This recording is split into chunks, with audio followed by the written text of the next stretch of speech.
એક ગામ હતું, એમાં કરશન કાકા રહેતા હતા. કરશન કાકા ખટારો લઈને ગાયો ભરીને ઘેર આવ્યા એટલે ચોર આવ્યા. છોકરો જાગી ગયો અને ઝાડ ઉપર ચડી ગયો.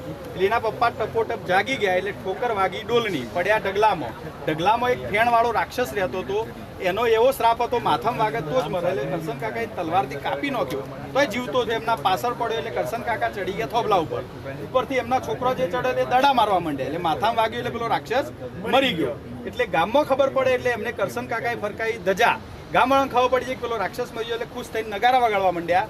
પછી ચગાવવા બાજુના ગામમાં ખબર પડે એટલે ચગાયા પતંગ ચગાય એટલે બાજુના ગામવાળાએ ખુશ થઈને ફટાકડા ફોડ્યા. જેવા ફટાકડા ફૂટ્યા એટલે બકરીઓ બે કરવા માંડી, કૂતરો બસવા માંડ્યો, મગર નાચવા માંડ્યા. બાજુમાં યતી બાબા તપ કરતા તે જાગી ગયા કે ભાઈ આ તો આનંદનો પ્રસંગ છે. રથ લઈને ગામમાં આવ્યા કે ભાઈ હવે લાડવા બનાવ્યા એટલે વરસાદ પડ્યો. ગામના લોકો શરણે વગાડવા માંડ્યા.